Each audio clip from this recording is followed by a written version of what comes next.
දවස් දෙකක් කිලෝමීටර් 976ක් මේ වීඩියෝ එකෙන් ගේන්නේ අපි ටැස්මේනියා වටේ ගියපු ට්‍රිප් එකේ දෙවෙනි කොටසයි.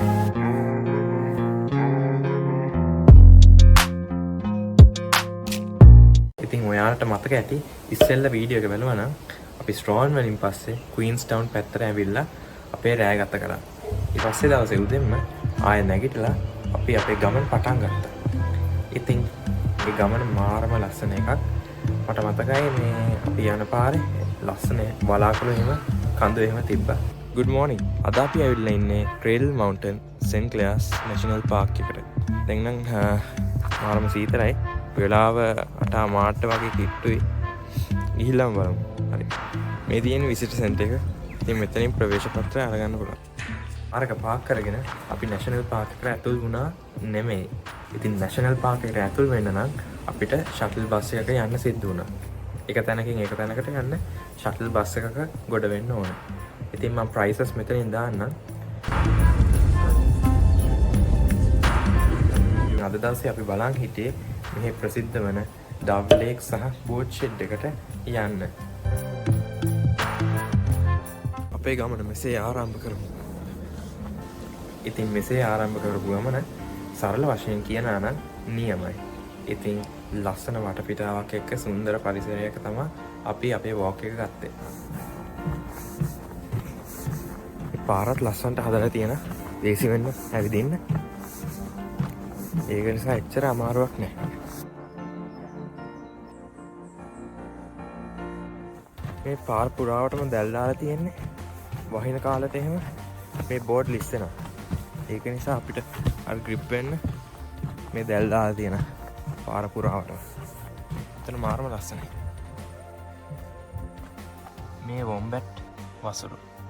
ඒවා හඳුන ගන්න පුළුවන් අර පෙට්ටියට වගේ තියෙන හැඩයට.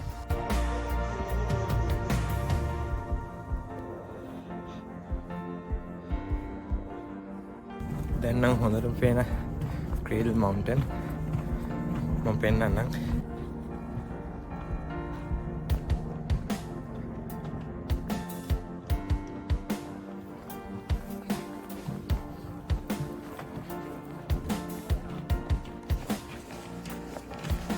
දැන් නම් පැයකට වැඩි ඇවිද්දා.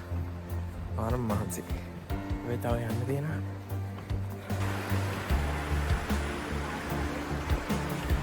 ඉතින් ඔන්න ටික වෙලාවකට පස්සේ අපිට හම්බ වෙනා Cradle Mountain. ඉතින් ඊට වම් පැත්තෙන් තියෙන්නේ Little Horn. ආයි කියන්න දෙයක් නැහැ. මේ view එක නම් ඇත්තටම මාර ලස්සනයි. මේ මම පෙන්නන්නේ දැන් ඒ Cradle Mountain. මෙතන. අර පේන්නේ Little Horn. ඒකත් කන්දක්. අර පැත්තෙන් තනි තලාවක් තියෙන. අර පැත්තේ කඳුත් තියෙන.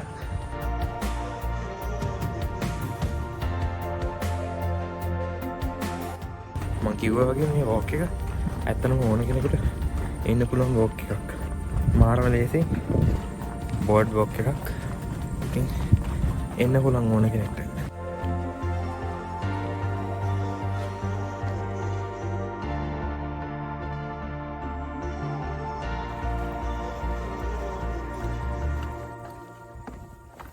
ඔහොම ඇවිදිලා අපිට හම්බුණා වොම්බැට් කෙනෙක්. අර ඈත වොම්බැට් කෙනෙක් ඉන්න. බලමු තව ළඟට සෙට් වෙයිද කියලා. තව එක්කෙනෙක්. යන් අපේ පළවෙනි එක්කෙනා. ඉතින් ඊට පස්සේ අපිට වොම්බැට් කෙනෙක් හම්බුන්නේ. දැන් වෙලාව 11යි. තාම අපි ඇවිදිනවා. ලී වලින් හදපු පාර ඔන්න එකපාරටම ගල් පාරකට හැරුණා.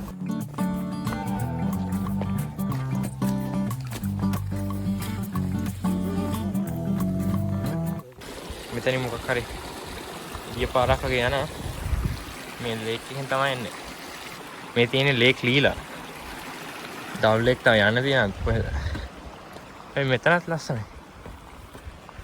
මේක ගොඩක් නගින්න තියෙන. අර මුල් ටික නම් මාරම ලේසි. මේ ටික තමයි අමාරු.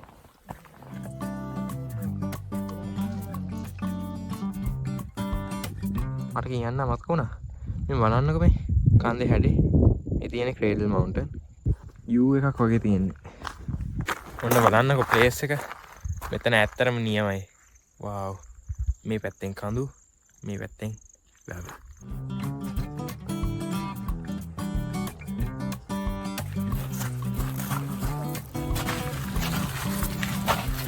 ඉතින් බෝට් ෂෙඩ් එක ඇතුලේ. ඉතින් මේ බෝට් ෂෙඩ් එක ගැන කතා කරනවා නම් මේ බෝට් ෂෙඩ් එක 1940 තමයි හදලා තියෙන්නේ. ලයනල් කොනල් නමැති පුද්ගලයා විසින් තමයි මේ බෝට් ෂෙඩ් එක හදලා තියෙන්නේ.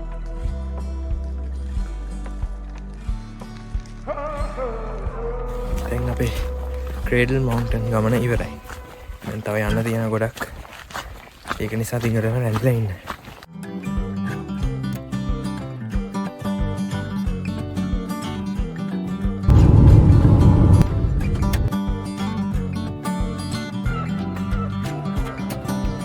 Hi guys, ඉතින් දැන් අපි ඇවිල්ලා ඉන්නේ කැටරැක් ගෝර්ජ් කියන තැනට. ඉතින් මෙතන මාරම ලස්සනයි. කියන විශේෂ දෙයක් ලෙස මට පෙන්වන්න පුළුවන් අර චෙයා ලිෆ්ට් එක.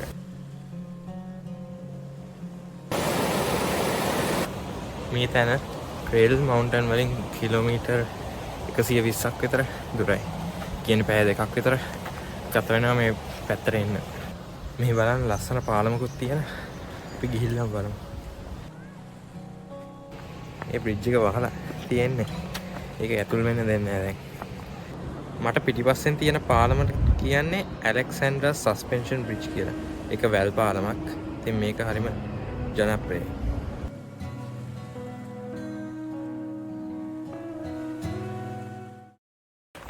හරි. දැන් පැය දෙකකට පස්සේ අපි ආවා ෆ්‍රේසිනෙට් නැෂනල් පාක් එකට. ඉතින් මෙතන වයින් ග්ලාස් බේ කියලා ලස්සන තැනක් තියෙනවා. ඒක බලන්නයි මේ පැත්තට යන් ගිහිල්ලා බලන්න. මේ හරියට ආවම හවස 5 විතර වුණා. ඉතින් අපිට වෙලාව ප්‍රශ්නයක් තිබ්බා. ඉතින් අපි ටග් ගාලා වයින් ග්ලාස් බේ පැත්තට ඇවිල්ලා. දැන් නම් හොඳටම කරවල වෙලා තියෙන්නේ. ඉතින් මේක කරගන්න බැරි වෙයිදෝ කියලා හිතවිල්ලක් ආවා. රැ වෙනකන් මේක කොහොම හරි බලා ගන්න ඕනේ. ඒකයි මම ඉක්මනට යන්නේ. තව විනාඩි 20ක් විතර තියෙනවා. මේ තැන කොහොම හරි බලා ගන්න මේ ආසාවක් තිබ්බා මගේ. පොඩ්ඩක් කාන්සි වුණා මෙතන. මාරම මාසි.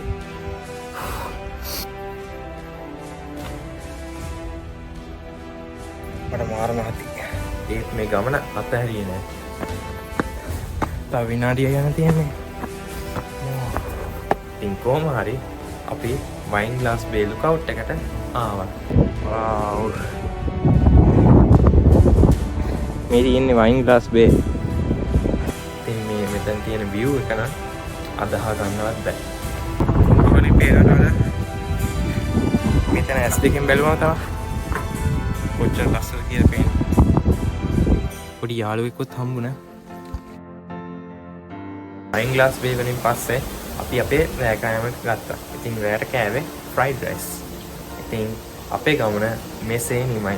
ඉතින් මේ වීඩියෝ එක ගැන ඔයාලා තියෙන අදහස් පහතින් කමෙන්ට් කරලා channel එක subscribe කරන්න, like කරන්න, share කරන්න. එහෙනම් තවත් වීඩියෝ එකකින් සෙට් වෙමු. මේ ජටි travels.